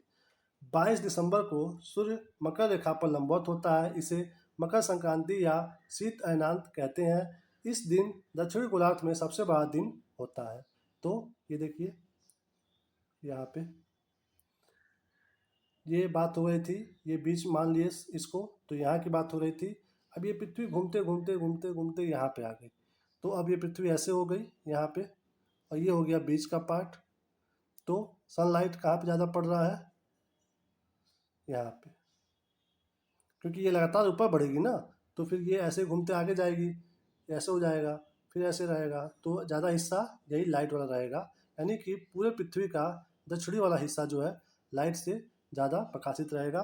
तो उसी दिन, और यहाँ पे ही कर्क रेखा है, तो इसे बोलते हैं हम लोग मकर संक्रांति। नहीं, कर्क रेखा यहाँ पे है, मकर रेखा यहाँ पे है, तो इसको बोलते हैं हम लोग मकर संक्रांति। और ये कब होता है, ये होता है 22 दिसंबर को, 22 दिसंबर को ये होता है। तो आपके एग्जाम में सिंपली बस अगर यही आएगा इतना कुछ नहीं पूछेगा, आपको बस ये पूछेगा कि मकर संक्रांति किस डेट को, किस दिवस को होता है। तो आपको बस ध्यान देना है किस कब होता है, वो होता है 22 दिसंबर को। ओके, कर्क संक्रांति ये कब हो रहा है, ये हो रहा है 21 जून को। मकर संक्रांति हो रहा है 22 दिसंबर को। बस आपको यही जानना है, ठीक है। मैंने इंक्लूड कर दिया था आपको बस जानने के लिए, समझाने के लिए। तो कर्क संक्रांति 21 जून, मकर संक्रांति 22 दिसंबर, बस और कुछ नहीं जानना है इसमें। आगे देखिए, विषुव 21 मार्च एवं 23 सितंबर को सूर्य की किरणें विषुवत वृत्त पर सीधी पड़ती हैं। इस अवस्था में कोई भी ध्रुव सूर्य की ओर नहीं झुका होता है, इसलिए पृथ्वी पर दिन व रात बराबर होते हैं। इसे विषुव कहा जाता है। तो आपको बस यहाँ पे सिंपल सा एक ही चीज़ याद रखना है कि 21 मार्च और 23 सितंबर को जो है दिन व रात क्या होते हैं, बराबर होते हैं। तो यहाँ पे दोस्तों 2 डेट दिया हुआ है, तो इसलिए एग्जाम में ये क्वेश्चन आने का संभावना कम होता है, क्योंकि एग्जामिनर दोनों ऑप्शन दे नहीं सकता। और 2 ऑप्शन देगा तो फिर मतलब लड़का कंफ्यूज हो जाएगा ना कि 21 मार्च दिया हुआ है, 23 सितंबर दिया हुआ है। तो ऐसे ये क्वेश्चन मतलब एग्जाम में मतलब अब मैं क्या ही बताऊँ, लगभग 10% 5% भी इसका वैल्यू नहीं है एग्जाम में। तो आप इसको आराम से चाहो तो छोड़ सकते हो, और अगर याद करना चाहो फिर भी दिन और रात बराबर कब होते हैं, तो 21 मार्च को होते हैं और 23 सितंबर को होते हैं। आगे बढ़ते हैं। 23 सितंबर को उत्तरी गोलार्ध में शरद ऋतु होती है, जबकि दक्षिणी गोलार्ध में बसंत ऋतु होती है। ये यहाँ पे देखिए, 21 मार्च को स्थिति इसके विपरीत होती है, जबकि उत्तरी गोलार्ध में बसंत ऋतु तथा दक्षिण गोलार्ध में शरद ऋतु होती है। ये हमारे एग्जाम के लिए इंपॉर्टेंट नहीं है। आगे बढ़िए। 21 मार्च से 23 सितंबर की अवधि में उत्तरी गोलार्ध सूर्य का प्रकाश 12 घंटे या अधिक समय तक प्राप्त करता है, अतः यहाँ दिन बड़े एवं रातें छोटी होती हैं। जैसे जैसे उत्तरी ध्रुव की ओर बढ़ते जाते हैं, दिन की अवधि बढ़ती जाती है। उत्तरी ध्रुव पर तो दिन की अवधि 6 महीने की होती है। 23 सितंबर से 21 मार्च तक सूर्य के प्रकाश दक्षिणी गोलार्ध में 12 घंटे या अधिक समय तक प्राप्त होता है। जैसे जैसे दक्षिण ध्रुव की ओर बढ़ते हैं, दिन की अवधि बढ़ती जाती है। दक्षिण ध्रुव पर इसी कारण 6 महीने तक दिन रहता है। इस प्रकार उत्तरी ध्रुव एवं दक्षिणी ध्रुव दोनों पर ही 6 महीने तक दिन व 6 महीने तक रात्रि रहती है। तो इतना पढ़ने के बाद हमारे एग्जाम में यहाँ से कुछ भी आने वाला नहीं है। बस ये क्या बता रहा है, बस ये बता रहा है कि उत्तरी ध्रुव एवं दक्षिणी ध्रुव पर 6 महीने तक दिन व 6 महीने तक रात रहती है। तो आप इससे यहाँ पर फटाक से समझ लीजिए। ये देखिए, अगर ये यहाँ से ऐसे चल रहा है और यहाँ पे आया, ये देखिए यहाँ पे आया, सनलाइट यहाँ पड़ रही है उत्तरी ध्रुव पे, दक्षिणी ध्रुव पे नहीं पड़ रही है। तो ये जब तक यहाँ से यहाँ तक जाता है, ये एरिया छाँव में रहता है, तो 6 महीने रात। फिर यहीं पे अगर आप ऊपर आ जाता है, यही यही पृथ्वी घूमते घूमते यहाँ पे आ जाता है, तो फिर यहाँ पे 6 महीने दिन, फिर 6 महीने यहाँ पे रात। बस यही बता रहा है इसमें, और कुछ भी जानने का मतलब एग्जाम के पॉइंट ऑफ व्यू से जरूरी यहाँ पे कुछ भी चीज़ नहीं है। आगे चलिए, आगे देखते हैं। ये हो गया, ये फिर इसके बाद नोट में क्या लिखा है। नोट, पृथ्वी को अपनी अक्ष पर झुकी होने के कारण दिन एवं रात छोटा बड़ा होता है। पृथ्वी के परिक्रमण तथा पृथ्वी के अक्ष के निश्चित दिशा में झुके होने के कारण ऋतु परिवर्तन होता है। ये तो हमने स्टार्टिंग में ही पढ़ा था कि अपने अक्ष पे ही गोल गोल वो घूम रहा है। ये पश्चिम से पूर्व की तरफ तो दिन व रात हो रहे हैं, और घूमते घूमते आगे भी बढ़ रहा है सूर्य के चारों तरफ। तो क्या हो रहा है, ऋतु परिवर्तन हो रहा है। यहाँ पे गर्मी, यहाँ पे ठंडी, ये तो हमने ऊपर पढ़ा है, ये वही यहाँ पे बताया है। आगे देखिए, अब देखते हैं नया चीज़ ये है सूर्य ग्रहण और चंद्र ग्रहण। ये भी बहुत आसान सा चीज़ है, इसमें आपको ज़्यादा कुछ पढ़ना समझना नहीं है। मैं आपको एक फिगर बता दे रहा हूँ, बस वही फिगर आपको अपने माइंड में रखना है।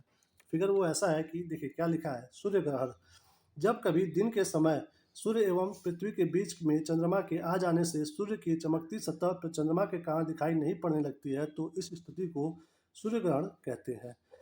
जब सूर्य का एक भाग छिप जाता है तो उसे आंशिक सूर्य ग्रहण, और जब पूरा सूर्य भी कुछ क्षणों के लिए छिप जाता है तो उसे पूर्ण सूर्य ग्रहण कहते हैं। पूर्ण सूर्य ग्रहण हमेशा अमावस्या यानी कि न्यू मून को ही होता है।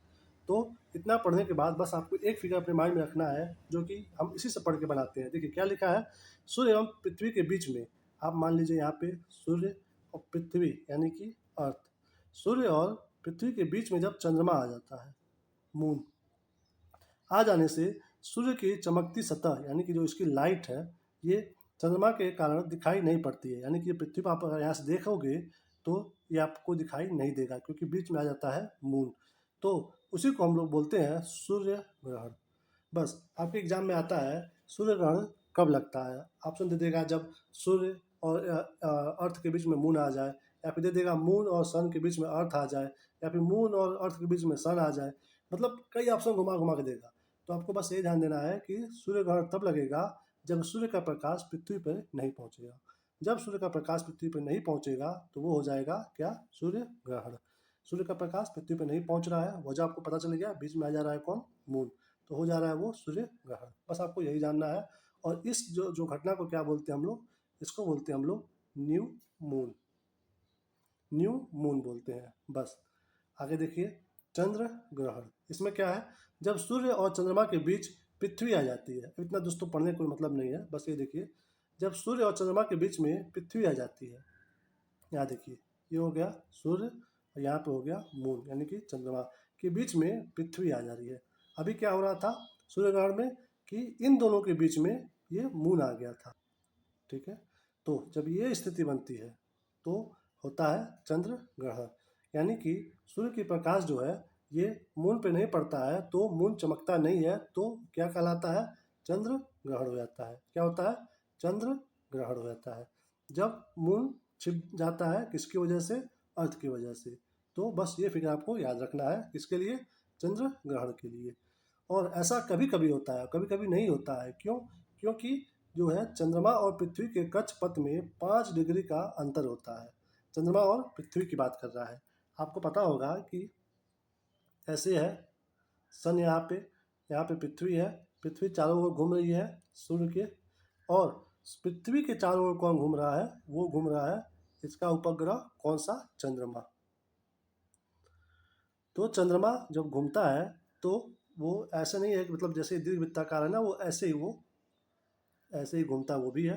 तो कभी सामने आ जाएगा, कभी आएगा सामने बट नीचे रहेगा, आएगा सामने बट कभी ऊपर रहेगा। तो मतलब आप इसको 3D पिक्चर से समझ पाओगे, ऐसे नहीं समझ पाओगे आप। इसलिए बस इतना ही जानो कि कभी ऊपर कभी नीचे आने की वजह से कभी कभी ऐसा होता है कि चंद्र ग्रहण होता है। ओके, तो बस आपको यही मतलब यही ध्यान देना है। बस फिगर जो मैंने बताया है दोनों, तो ये बस यही फिगर आपको इम्पोर्टेंट है, एग्जाम में याद रखिएगा। सूर्य ग्रहण के लिए सन हो गया, यहाँ पे अर्थ हो गया, बीच में कौन आ गया, मून। क्या हो गया, सूर्य ग्रहण। फिर उसके बाद चंद्र ग्रहण में क्या हो जा रहा है, सन ऐसे के ऐसे ही है, अर्थ आ गया बीच में, इधर हो गया मून, तो हो गया क्या, चंद्र ग्रहण। बस ये फिगर आपको माइंड में रखना है, और इसको 2-3 बार लिख लिख करके आप याद कर लोगे। बस आपके एग्जाम में यही आता है, ये स्टेटमेंट लिख करके कि सूर्य ग्रहण तब होता है जब, उसके बाद 4 ऑप्शन दे देगा, उसमें आपको बस यही मतलब फिगर आपको मतलब ऐसा जब भी क्वेश्चन आए तुरंत आप ये फिगर अपने कॉपी पे जहाँ पे भी रफ हो वहाँ पे बना लीजिए। उसके बाद आप देखिए कि ये वाला जो स्टेटमेंट है वो कौन सी लाइन में है, उसी को आप टिक कर दीजिए। आगे चलिए, समय का निर्धारण।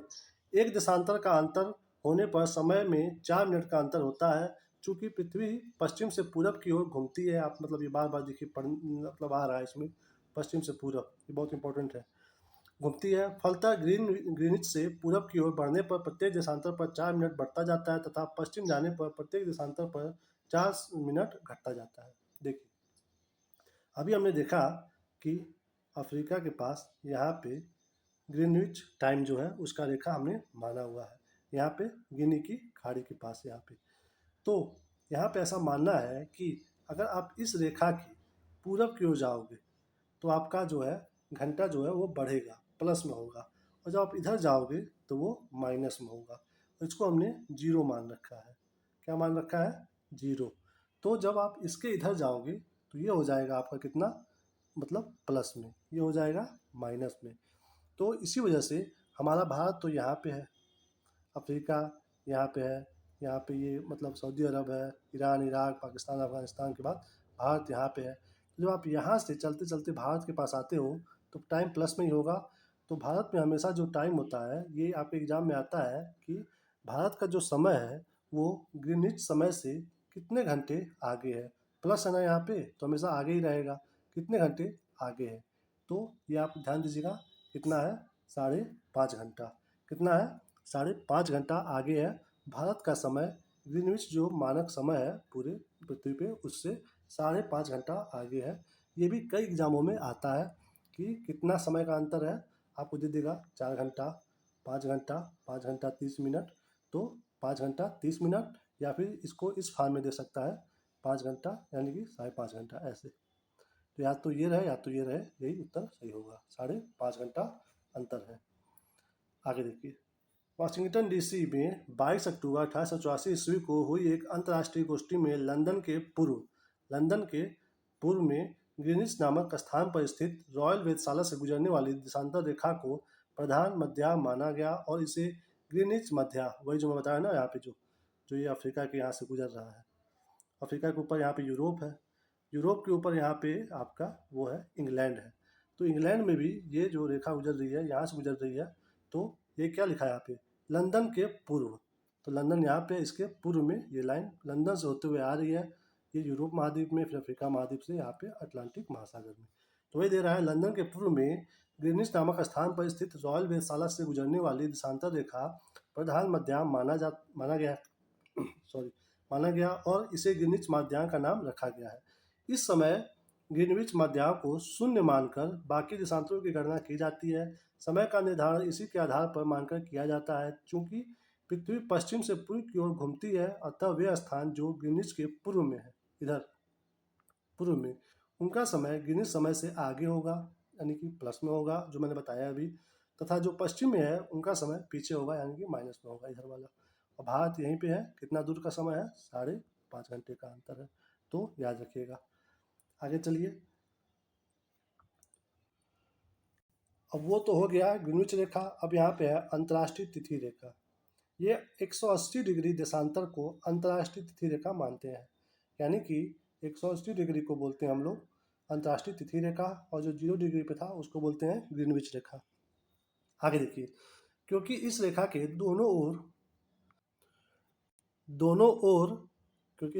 दोनों ओर तिथियों में एक दिन का अंतर होता है, ग्रीनिच देशांतर तथा 180 डिग्री देशांतर के बीच 24 घंटे का अंतर होता है। उसके बाद दोस्तों, ये बहुत ये मतलब लंबा चौड़ा चीज़ लिखा हुआ है, ये हमारे एग्जाम के लिए इंपॉर्टेंट नहीं है, ये भी एक तरह से इंपॉर्टेंट नहीं है।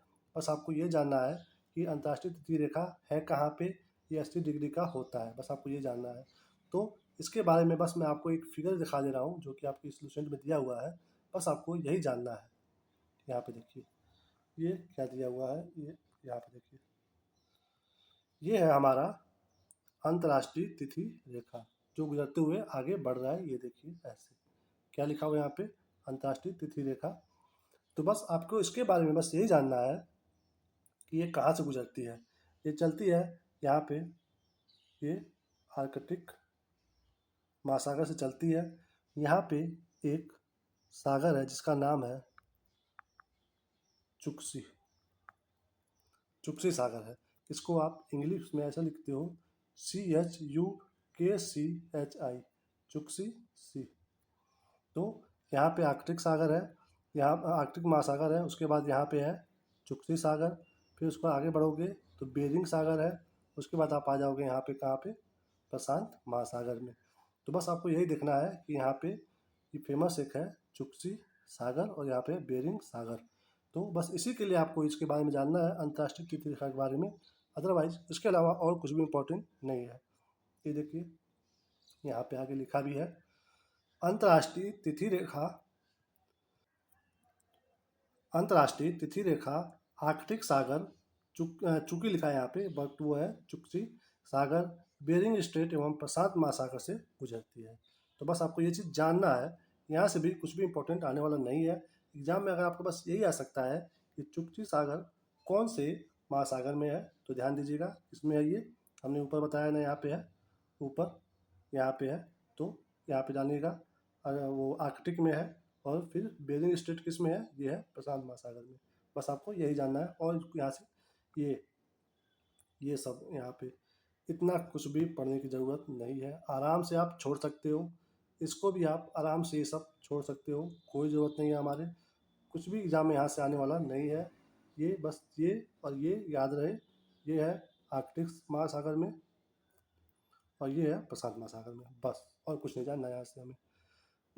आगे चलिए, 1884 ईस्वी में वाशिंगटन में समापन इंटरनेशनल मेरिडियन कॉन्फ्रेंस में 180वें याम्योत्तर को अंतर्राष्ट्रीय तिथि रेखा निर्धारित किया गया।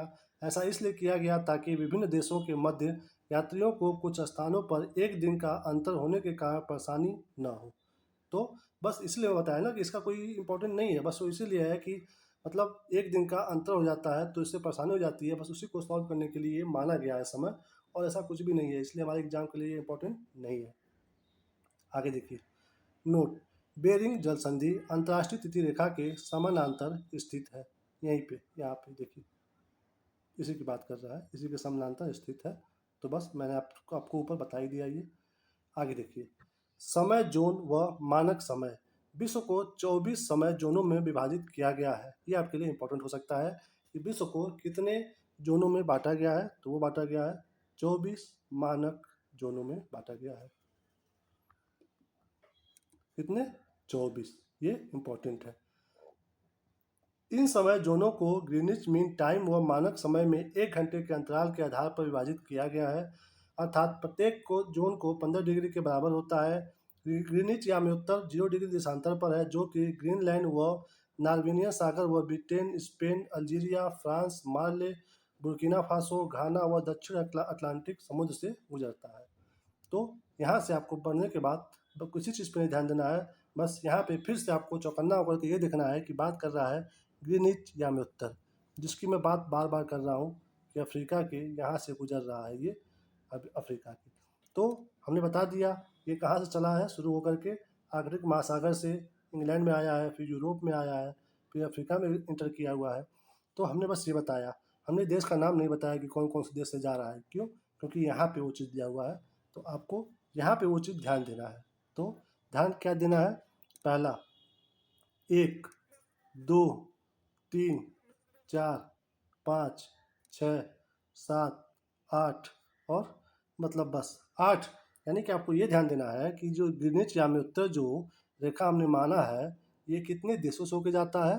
तो ये 8 देशों से होके जाता है। फिर से यहाँ पे आपको नोटिस करना है, अपने ओर से गिन करके लिखना है कि 8 देशों से होकर के जाता है। आपको फिर एग्जाम में ऐसे क्वेश्चन आते हैं कि ग्रीनिच यानी उत्तर रेखा कितने देशों से होके जाती है? तो वो जाती है 8 देशों से। ये मतलब देख लीजिए कौन कौन सा है। ये तो देश हो गए। उसके बाद एक नार्वेनियन सागर, उसके बाद ये है दक्षिण अटलांटिक समुद्र जो है इससे जा रहा है, और ऊपर हमने बताया कि चुक्ची सागर था और बेरिंग सागर, यानी कि इतने सागर से और इतने देशों से होकर जा रहा है। तो सागर उतना इम्पोर्टेंट नहीं है। सागर सागर आपका बस इसीलिए इम्पोर्टेंट है, हमने बताया ना कि चुक्ची सागर कौन से महासागर में है, आपको ये पूछेगा, और ये पूछ सकता है कि बेरिंग जो सागर है वो किस महासागर में है। तो इसका उत्तर मैंने आपको ऊपर बताया है। तो उसको इस पॉइंट ऑफ व्यू से जानना है, और इस लाइन को आपको इस पॉइंट ऑफ व्यू से जानना है कि ये जो रेखा है वो कितने देशों से जा रही है। तो 1, 2, 3, 4, 5, 6, 7, 8, सिर्फ और सिर्फ 8। तो आपको यहाँ पे बस सिर्फ और सिर्फ इसी चीज़ को ध्यान देना है। आगे चलिए, प्रत्येक देश का मानक समय ग्रीनिच मीन टाइम से आधे घंटे के गुणक के अंतर में निर्धारित किया जाता है। मानक समय स्वेच्छा से, देखिए स्वेच्छा से चयनित यानी उत्तर का स्थानिक समय होता है। इसलिए मैं आपको ये बता दे रहा हूँ पूरा डिटेल से। क्यों? क्योंकि ये स्वेच्छा से है, कोई इसका फिक्स जो है नियम नहीं है, स्वेच्छा से है ये, जो एक विशिष्ट क्षेत्र या देश के लिए मानक समय निर्धारित करता है। चूंकि पृथ्वी पश्चिम से पूर्व की ओर चक्कर लगाती है। ठीक है दोस्तों, इसके बारे में हम लोग कई बार पढ़ चुके हैं।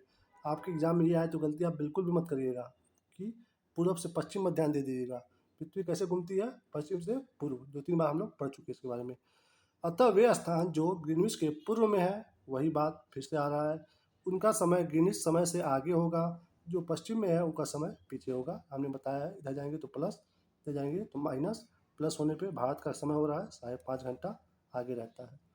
आगे चलिए, पृथ्वी लगभग, पृथ्वी लगभग, फिर देखिए दोस्तों इतना दूर, ये सब पढ़िए, कुछ भी इम्पोर्टेंट यहाँ से यहाँ तक कुछ भी नहीं है, कुछ भी नहीं है दोस्तों, कुछ भी नहीं है इम्पोर्टेंट यहाँ से यहाँ तक। इम्पोर्टेंट फिर शुरू होता है आपके यहाँ से, यहाँ से शुरू होता है, ये और ये क्या इम्पोर्टेंट है? देखिए, भारत में 82.5 डिग्री पूर्वी देशांतर को, जो इलाहाबाद के निकट मिर्ज़ापुर से गुजरती है, के समय को मानक समय माना गया है। दोस्तों अभी तक आप देख रहे थे 5.5 घंटा आगे को हम लोग बोल रहे थे कि भारत जो है 5.5 घंटा आगे रहता है ग्रीनिच समय से। बट हमने भी भारत में एक लाइन खींचा है और उसको माना है कि ये हमारे देश का मानक समय, हम लोग इसी से मानेंगे। इसके इधर क्या समय होगा, इसके क्या इधर समय होगा, हमने एक लाइन खींच दिया अपने भारत में भी। वो कौन सी लाइन है? वो है 82.5 डिग्री की पूर्वी दिशांतर है, क्योंकि ये हो गया ग्रीनविच लाइन, इसके इधर हम लोग हैं, इसलिए इसका नाम हो गया पूर्वी। और जब जीरो से शुरू होकर के आप जाओगे तो जो भारत का जो एंगल है यहाँ पे 82, यानी कि 82.5 पे हमने लाइन खींचा है, तो इसलिए ये 82.5 हो गया। पूर्वी क्यों होगा? क्योंकि ग्रीनविच के पूर्व में है, तो इसलिए भारत में 82.5 डिग्री पे पूर्वी दिशा में जो इलाहाबाद में पड़ता है मिर्ज़ापुर, वहाँ से गुजर रहा है। ये हमने अपनी तरफ से माना है ये। तो आपके एग्ज़ाम में आ जाए कि भारत में जो है मानक समय, देखिए मानक समय कहाँ से होकर गुजरता है, तो वो गुजरता है इलाहाबाद से। कहाँ से गुजरता है? इलाहाबाद से। और ये कौन सी डिग्री है? तो ये है 82.5 डिग्री। ये मोस्ट इम्पॉर्टेंट आपका हो जाता है यहाँ से। आप दोस्तों सोच रहे होंगे कि भारत का जो नक्शा है यहाँ पे क्यों माना गया है, क्योंकि हमारा इधर नॉर्थ ईस्ट भी तो है। तो जब हम यहाँ से लेकर के यहाँ का देखते हैं तो उसमें हम बीच में पाते हैं यही जगह। तो इसीलिए हमने भारत के मानक समय को यहाँ पे ड्रॉ किया हुआ है, जो कि हमारे इलाहाबाद से, जो कि मिर्ज़ापुर है, वो उस जगह से गुजर के जाती है। और जब हमने इस लाइन को जब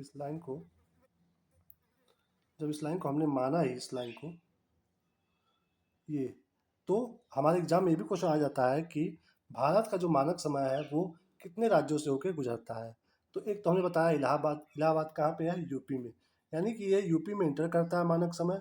उसके बाद जाता है एमपी में, यहाँ पे आ गया यूपी में, फिर यहाँ पे आया एमपी में, फिर उसके जस्ट नीचे आता है सीएच, यानी कि छत्तीसगढ़ में। उसके बाद आता है उड़ीसा में, फाइनली आंध्र प्रदेश में।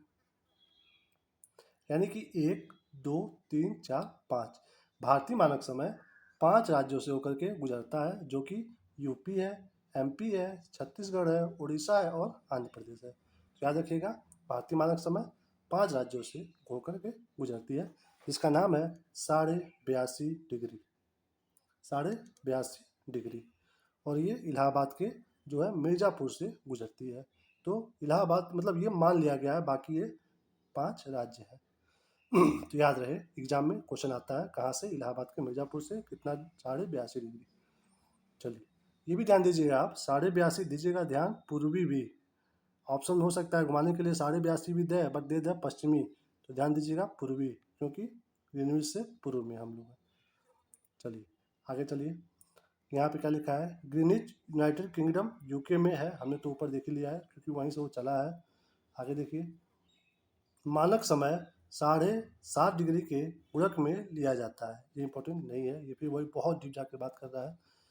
नोट, कुछ देशों में अत्यधिक देशांतरी विस्तार के कारण एक से अधिक मानक समय की व्यवस्था की गई है। संयुक्त राज्य अमेरिका में 9 मानक समय है, रूस में 11 मानक समय है, ऑस्ट्रेलिया में 3 है। देखिए दोस्तों, हमारा भारत नॉर्थ ईस्ट पूरा लेकर के हमने यहाँ से यहाँ तक, जो कि हमारा जो है भारत का जो लैंड है, संपूर्ण विश्व में सिर्फ 2.4% ही है। सिर्फ इतना एरिया है, तो इसलिए हमारे देश में एक मानक समय का हमने यहाँ पे माना है।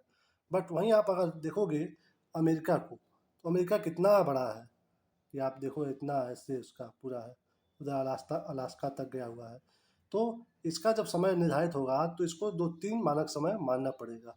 तो इस चक्कर में इसने कितना मानक समय अपना डिसाइड किया हुआ है? 9। और रूस, रूस तो आप देखोगे हमारे यहाँ पे भारत है, यहाँ पे चाइना है, यहाँ पे मंगोलिया है, उसके बाद पूरा रूस ही तो है पूरा ये। तो सोचिए, भारत तो इसके मतलब भारत यहाँ पे बहुत छोटा सा है, तो यहाँ पे इसने कितना मानक समय मान लिया है अपना? 11। हमने ऊपर पढ़ा है ना कि ये सबके लिए फ्री है, कि आप अपने इच्छा अनुसार जितना चाहो उतना मान सकते हो। तो इसलिए सारे देश अपने अपने क्षमता के हिसाब से, अपने अपने सुविधा के हिसाब से मानक संख्या माने हैं। तो रूस कितना माना है? 11। तो आपके एग्जाम में यहाँ से क्वेश्चन ऐसे ही आएगा कि कौन से देश का सबसे ज़्यादा मानक समय है? तो आपको ध्यान देना है, सबसे ज़्यादा मानक समय किसका है? रूस का है। कितना है? 11। सबसे ज़्यादा किसका है? रसिया का है। कितना है? 11। याद रखिएगा, ये आपके लिए एग्जाम हो जाता है इंपॉर्टेंट, यहाँ से ये वाला चार्ट आपका। आगे देखिए, विषुवत रेखा इक्वेटर, पृथ्वी के मध्य सतह से होकर जाने वाली वह अक्षांश रेखा जो उत्तरी व दक्षिणी ध्रुव से बराबर दूरी पर होती है। यह शून्य अंश की अक्षांश रेखा है। विषुवत रेखा के उत्तरी भाग को उत्तरी गोलार्ध और दक्षिणी भाग को दक्षिणी गोलार्ध कहते हैं। वही जो मैं बताया हूँ आपको, पृथ्वी पर बीचों बीच में जा रही है मध्य रेखा जीरो, इसके ऊपर के भाग को उत्तरी गोलार्ध, दक्षिण के भाग को दक्षिणी गोलार्ध कहते हैं। बस यही बात बता रहा है। उत्तर और दक्षिणी ध्रुव से बराबर दूरी पर होती है, तो बस वैसी बात कर रही है और इसमें कुछ भी इंपॉर्टेंट नहीं है। ये देखिए कटिबंध। प्रत्येक गोलार्ध को ताप के आधार पर कई भागों में बांटा गया है। इन भागों को कटिबंध कहते हैं। दोस्तों यहाँ से एग्जाम में आने वाला कुछ है नहीं, बट मैं आपको बस ऐसे ही बता दे रहा हूँ। देखिए यहाँ पे दिया है उष्ण कटिबंध, उपोष्ण, शीतोष्ण और ये ध्रुवी दिया हुआ है 4 ना। यहाँ से एग्जाम में कुछ भी नहीं आने वाला है, बट मैं आपको यहाँ पे एक ऐसे यहाँ पे ये देखिए, ये हो गया पृथ्वी, ये हो गया बीच में 0 डिग्री अक्षांश जिससे हम लोग बोल रहे हैं भूमध्य रेखा। फिर इसके ऊपर हमने माना एक रेखा 23.5 का, फिर माना हमने 66.5 का। तो ये 2 रेखा हो गया। तो ये तो हमने मोटी मोटा रेखा माना है, बट यहाँ से जीरो जीरो शुरू हो रहा है और ये जो है दोनों जो ध्रुव है इसको हमने 90 डिग्री माना है। तो आप 0 से 90 जाओगे तो कैसे जाते हो, हम लोग माना है इसमें 30 डिग्री, 45 डिग्री, यहाँ पे एक और 60 डिग्री, उसके बाद 90 डिग्री। तो ये देखिए ये उष्ण कटिबंध विषुवत रेखा के उत्तर 30 डिग्री उत्तर एवं 30 डिग्री दक्षिण भाग को हम लोग क्या कहते हैं, उष्ण कटिबंध। यानी कि जैसे 30, 45, 60 इधर है, वैसे ही 30, 45 और 60 डिग्री नीचे भी है। तो 30 डिग्री अगर आप उत्तर जाओ चाहे दक्षिण में जाओ, तो इतना दूर का एरिया जो है पृथ्वी पे उसको हम लोग बोलते हैं उष्ण कटिबंध। यहाँ वर्ष में 2 बार सूर्य शीर्ष पर चमकता है। इस भाग का मौसम सदैव गर्म रहता है, सदैव गर्म रहता है। हमने अभी पीछे पेज पे पढ़ा है कि जो पृथ्वी पे जो भूमध्य रेखा पर जो देश होते हैं वहाँ पे सनलाइट ज़्यादा मिलता है। क्यों? क्योंकि अगर ये सन है यहाँ पे और पृथ्वी चारों तरफ घूम रही है, तो जो भाग उभर करके सबसे पास तक आया रहेगा वहीं तो ज़्यादा धूप रहेगा। तो सबसे उभरा हुआ भाग यही बीच का है जो सबसे पास तक आता है इस सूर्य के, तो इसलिए यहाँ पे धूप लंबे टाइम तक रहता है। वही यहाँ पे बता रहा है। तो यहाँ पे हो गया ये एरिया 30 डिग्री उत्तर से 30 डिग्री दक्षिण में हो गया उष्ण कटिबंध। उसके बाद क्या दिया है, उपोष्ण। यहाँ पे दिया है उपोष्ण। ये क्या दिया है, 30 डिग्री से 45 डिग्री उत्तर में भी और दक्षिण में भी, यानी कि 30 से 45 ये इतना दूरी यहाँ से यहाँ तक का। रुकिए रुकिए यहाँ पे ऐसे बनाऊँ मैं तब समझ में आएगा। ये इतना एरिया, फिर यहाँ पे ये इतना एरिया क्या होता है, उपोष्ण कटिबंध, जहाँ कुछ महीने ताप अधिक और कुछ महीने ताप कम होता है। जाहिर सी बात है, जब यहाँ पे आप देखोगे सनलाइट यहाँ पे तो हल्का सा कम पड़ेगा ना, तो ये बता रहा है कुछ महीने ताप अधिक और कुछ महीने ताप कम होता है। और ये देखिए शीतोष्ण कटिबंध, ये बता रहा है 45 डिग्री से 60, 45 से 66, 45 से 66, ये यहाँ की बात कर रहा है। वही चीज़ ये यहाँ की बात कर रहा है, 45 से 66 की बात कर रहा है। उसके बाद लास्ट में क्या है, ध्रुव है जो कि 66 से 90 है। तो ये इस ध्रुव की बात कर रहा है, फिर इस ध्रुव की बात कर रहा है। बस ये जानने के लिए इंपॉर्टेंट है, एग्जाम में यहाँ से कुछ भी प्रश्न आने वाले नहीं है। तो इसलिए चलिए फटाफट आगे बढ़ जाते हैं। अक्ष के बारे में दे रहा है, उत्तरी ध्रुव और दक्षिणी ध्रुव को मिलाने वाली है। ये सब इंपॉर्टेंट दोस्तों नहीं है, बस पढ़ लीजिएगा। बस ये आपको ये डिफिनेशन दिया हुआ है और इसमें कुछ भी इसका एग्जाम के पॉइंट ऑफ व्यू से इम्पोर्टेंट नहीं है। ये यहाँ भी कुछ भी इम्पोर्टेंट नहीं है, ये भी इम्पोर्टेंट नहीं है। तो आप इसको आप चाहो तो पढ़ लेना, बट मैं मना करूँगा कि आप इसको पढ़िए भी मत, क्योंकि एग्जाम में जो आएगा ही नहीं उसको क्यों पढ़ना है। हाँ, अगर आपको नॉलेज लेना है तो फिर आप इसको पढ़ सकते हो। देखिए दोस्तों, यहाँ तक वीडियो बहुत लंबा हो गया है। मैं तो सोचा था कि आज के वीडियो में मैं कवर कर लूँगा आपको पृथ्वी के आंतरिक संरचना के भी बारे में, बट पढ़ाते पढ़ाते इतना डिटेल से बताना पड़ा कि वीडियो बहुत लंबा हो जा रहा है। तो अभी हम लोग अभी नए नए हैं, तो हमारे पास उतना डाटा भी नहीं रहता है, उतना स्पीड भी नहीं रहता है। मोबाइल के डाटा से अपलोड करते हैं वीडियो, तो लंबा वीडियो हो जाएगा तो अपलोड ही नहीं हो पाएगा, स्पेस भर जाएगा मोबाइल का। अभी सब कुछ छोटे स्तर पर चल रहा है, तो इसलिए इस वीडियो को हम यहीं पर समाप्त करते हैं। ये हमारा लेक्चर नंबर 3 यहाँ पे समाप्त हुआ। अब हम अगला वीडियो बनाएंगे लेक्चर नंबर 4, जहाँ से हम शुरुआत करेंगे पृथ्वी की आंतरिक संरचना। ठीक है, तो आप अगर ये वीडियो आपको पसंद आया हो तो प्लीज़ वीडियो को लाइक कर दीजिएगा, शेयर कर दीजिएगा, और अगर चैनल पे नए हो तो प्लीज़ चैनल को सब्सक्राइब कर लीजिएगा, क्योंकि इसी चैनल पे आपको लेक्चर नंबर 4 में आपको मिलेगा आगे पृथ्वी की आंतरिक संरचना। पृथ्वी की आंतरिक संरचना के बारे में पढ़ेंगे हम। उसके बाद आगे हम स्थल मंडल और ज्वालामुखी के बारे में पढ़ेंगे। तो इस वीडियो को हम यहीं पर रोकते हैं। तब तक के लिए अपना ख्याल रखिए। आप लोग पढ़ाई मन से करते रहिए। अपने प्रोसेस पे आपने जो टाइम टेबल बनाया है, जैसा भी टूटा फूटा, उसको आप फॉलो करिए। जैसा भी टाइम टेबल है बस फॉलो करना चाहिए। जरूरी नहीं है कि टाइम टेबल आपने बनाया है जो वो 100% फॉलो ही हो। अगर आपने टाइम टेबल का 70% भी फॉलो कर रहे हो ना, तो आप बहुत रेस में आगे हो। इसलिए एक छोटा सा टाइम टेबल अभी अभी तक अगर टाइम टेबल नहीं बनाया हो, तो एक टाइम टेबल बना लीजिए और उस पर 100% नहीं तो कम से कम 70% उसको फॉलो करिए और आप एग्जाम में कहीं ना कहीं सक्सेस हो ही जाओगे। ठीक है, मिलते हैं अगले वीडियो में, तब तक के लिए अपना ख्याल रखिए। बाय बाय, टेक केयर, जय हिंद, जय भारत, जय माता दी।